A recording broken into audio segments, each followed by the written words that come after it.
video, I'm going to be doing a breakdown of what I expect for EURUSD this week and what I expect for London tonight and New York this morning. So obviously the week and what I expect, what we can see for the next sessions. So first things first, let's draw the highs and lows of days real quick. So we're going to be trading. This doesn't show, I don't know why when the market opens, it doesn't mark Asia always on Sunday, but we had Asia session, and then now Frankfurt is going to open up in probably like 6 hours around there at 1 o'clock in the morning. So now what we need to do is draw the high and low of day. So it's going to be coming from Friday, which is one previous trading day from what we're trading. We're trading Sunday market open. Monday we're going to be marking the high and low of day from Friday, and it's going to be the highest and lowest point from Frankfurt to New York. So this is a high of day right here, high of day, and then low of day down here, low of day, and then the previous high and previous low of day is going to be one previous trading day before. I mean, two previous trading days before. So if we're trading on Monday, this is going to be coming from Thursday. And same concept, the highest and lowest point between Frankfurt and New York session. Asia session does not count. And also I do this on M5 because it's the most precise time frame, excuse me, to do it in. As far as like the way that the candles form and the wicks, you could actually see the highest point on the M5. For example, right here, these are the highest points. So this is previous high of day, and then now we're gonna mark the previous low of day down here. So this is the first thing I do, like when my chart is from coming from scratch, and then I go to the higher time frames and break it down, top down analysis, and then we go literally from the weekly all the way down to like M5, and I take entries on M1. So now that we have this done, let's go to the weekly time frame real quick and draw the supply that we're coming from. This supply right here that caused this movement, this supply caused this movement to the downside, and then you can see for the past like 4 or 5 weeks we've been having a bearish movement since we have been interacting with the supply.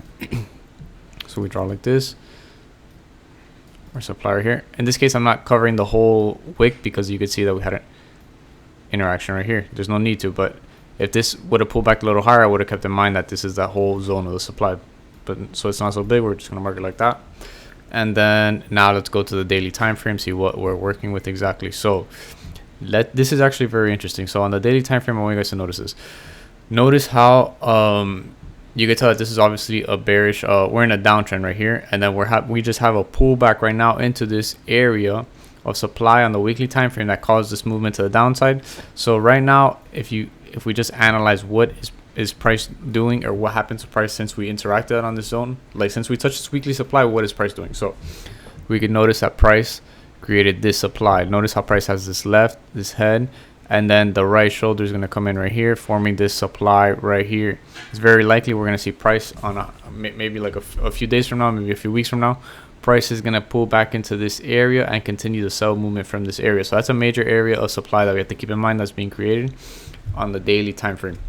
And then if we look for major areas of demand right now, we have this area in here that we're working with that created this impulse into this supply. So this is the area that we have to keep in mind.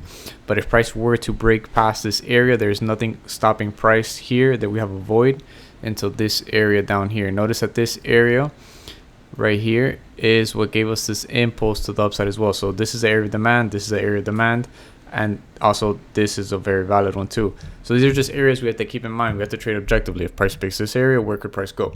So right now we have this area here and this major area down here. So let's go to H4. H4, we have this right here. This is the next target I have for price. So notice on H4 we can see the void a little bit clearer. You can see that this area of demand right here, this previous contrary candle right here on H4 gave us this bullish movement into the supply, and then you can see right now we're about to hit it. We're literally about we were about to hit it on Friday. This was the target that I had for Friday morning. So this is definitely a target that I have for price in this, like in the next few hours or the next few days. But I'm gonna get into detail. I'm gonna get into more detail with that right now. Let me just finish up with explaining the areas of demand. So I keep in mind knowing that if price were to break this area of demand, there's nothing stopping price to this area down here. So we just have to keep that in mind. And then now let's go to M15. M15.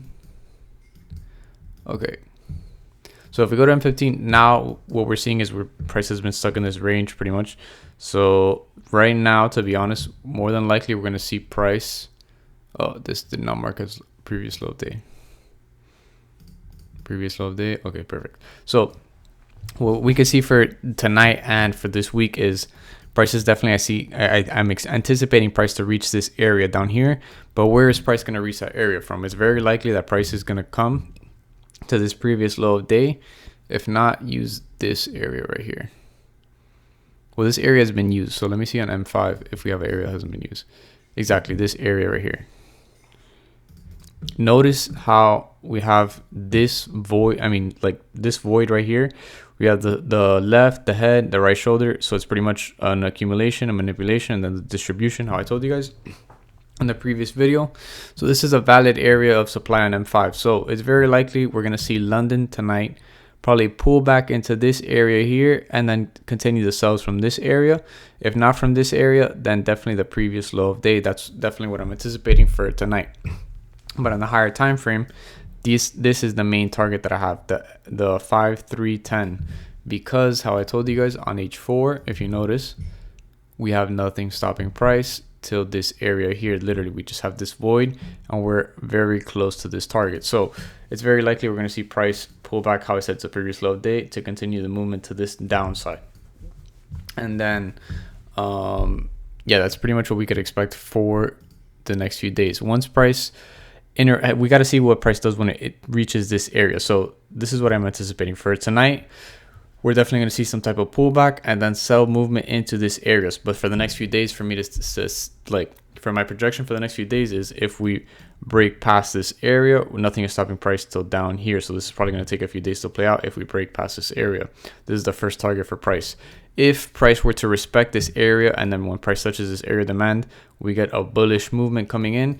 Keep in mind that the main target could be this area up here to give us the right shoulder on the daily time frame. So we have to be objective. If price were to go down and give us a bearish movement, this is the main target to that's next after breaking this area. If price were to give us a bullish movement on a higher time frame, this is the main target up here. So we just have to see what price does tonight, and literally that's the areas that we're working with. So let's go to, actually let me break this down also because I wanted to show you guys something. I've been getting asked a lot if this strategy that I use, if these same concepts work for just EURUSD or if they work for any of their pairs, or like what do they work for? And the answer is they work for anything that's like chart related with these candlesticks. So they work for stocks, they work for crypto, and literally any forex pair. And I'm gonna show you. So let me go to the weekly time frame on Bitcoin and I'm gonna point this out for you guys so you guys can see this. So notice this on my story. I've been calling this movement for like a year and a half already, but let me break this down. Let me get a sip of water out here. All right, so let me see. All right, the video is about 8 minutes long, so this is gonna be perfect. So let me point this out. The same thing. What were the rules that I just told you guys for a supply or demand? You're gonna see an accumulation, a manipulation, and then a distribution. What do we have right here? We have this area of supply right here. We manipulate above, and then we get a distribution to the downside. Notice how I have this area of demand marked, and I also have this as the main target. Why do I have this area marked and this area down here?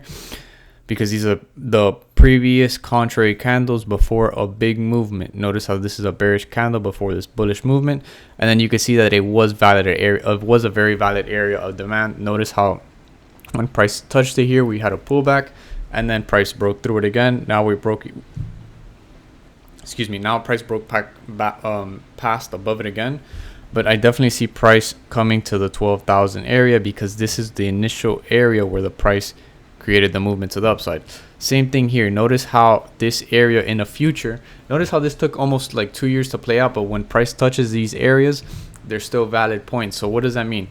In the future, maybe a year and a half, 2 years from now, when Bitcoin comes back to this area of 62,000, this is a very valid area to see a retracement come. Like when if we're in a bullish movement, price reaches this area, we're going to see a retracement come in from this area.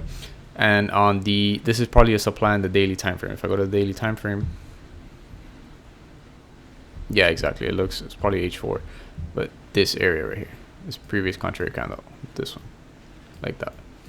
But you can see how the same concepts worked exactly the same. Notice how when I had this area of demand right here on the daily, look at what price does as soon as it touches it. It literally wicks it, and you're seeing how price interacts. It's not like BS zones. These are real zones. Notice how price touches it, and then that's where we get this interaction. We pull back into this area of supply to continue the movement to the downside.